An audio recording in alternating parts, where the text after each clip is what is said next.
À Strasbourg, depuis 3 siècles, un mur séparait l'église catholique Saint-Pierre-le-Vieux du temple protestant du même nom. Il est aujourd'hui tombé et pour la première fois, le pas de la porte est franchi par les fidèles, un signe de fraternité entre les deux communautés. C'est par ce symbole fort en émotion qu'est lancée la 3e édition des États généraux du christianisme, organisée par le journal La Vie. Et si cette année il se déroule à Strasbourg, ce n'est pas le fruit du hasard, c'est que la ville et son histoire œcuménique s'y prêtent idéalement. Ça nous fait remonter à la Renaissance, à l'époque où ici, Strasbourg était un foyer de rayonnement de l'humanisme rhénan. Et donc la réflexion, la recherche philosophique, la recherche religieuse, le dialogue, c'est des éléments constitutifs de notre identité strasbourgeoise. Strasbourg, c'est un exemple. On n'est pas venu ici par hasard, on est venu à Strasbourg parce que c'est la ville où les catholiques et les protestants, les deux communautés, ont une importance significative.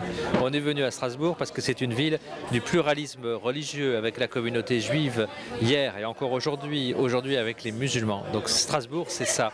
Au pied de la cathédrale, au cœur de la ville, des centaines de personnes affluent pour assister à la séance d'ouverture des États généraux du christianisme et au premier débat. Y a-t-il une seule vérité? Voilà la question posée dans un monde en pleine mutation où les cultures se rencontrent et où les découvertes scientifiques nous confrontent à de nouveaux systèmes de pensée. Avec la participation de philosophes, d'un moine, d'un médecin et d'un journaliste, on approche de la réponse, même si celle-ci n'existe vraiment qu'au fond de chacun. En tout cas, aujourd'hui à Strasbourg, tout le monde semble y trouver son compte. Avec les religions, la différence des religions qu'on a ici, la grande mosquée qu'on vient de construire et tout ce qui s'ensuit, c'est quand même très important qu'on ait des connaissances des autres religions, puis que les chrétiens surtout soient réconfortés par la visite d'un forum, quoi. J'ai constaté en allant déjà à Lille, aux États généraux l'année dernière, il y a 2 ans, que c'était excessivement profond, que les gens très riches, et puis il y a des contacts personnels avec ceux qui participent, c'est d'une certaine manière assez extraordinaire et exceptionnel. Bravo la vie! Tout au long de cette première journée, de nombreux ateliers ont lieu à travers la ville et abordent une multitude de sujets théologiques, sociaux, relationnels ou moraux. Une conférence débat sur l'homosexualité dans la salle du Münsterhof, des discussions sur les réseaux sociaux et leur influence dans nos vies de tous les jours ou encore une initiation à la méditation bouddhiste, autant de découvertes surprenantes et d'expériences originales.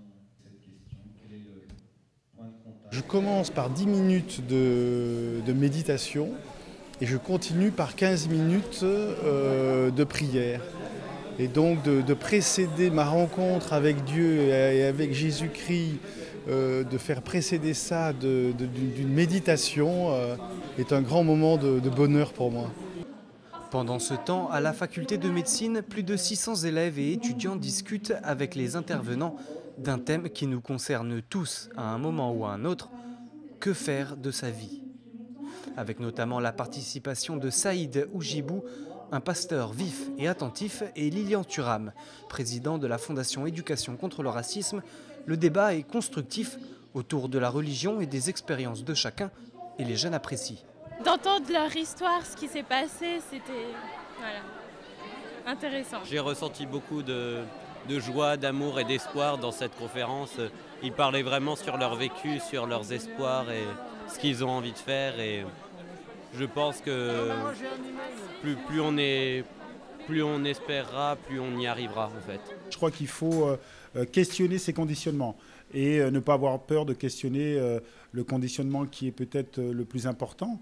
C'est la religion que vous recevez de vos parents pour pouvoir ne pas vous enfermer dans cette religion et ne pas vous enfermer dans un certain groupe, par exemple s'enfermer dans le catholicisme ou le fait d'être enfermé dans sa religion musulmane ou dans d'autres religions. Je pense qu'il ne faut pas avoir peur de s'ouvrir au monde, justement.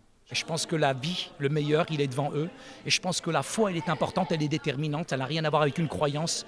Mettre sa foi en action, c'est croire aussi dans l'avenir, espérer. Et il y en a un qui me fait vibrer, il y en a un qui me fait espérer, c'est le Christ. Merci. À bientôt. Ciao. À la tombée de la nuit, des prières, des rencontres et des concerts sont prévus dans plusieurs endroits de la ville.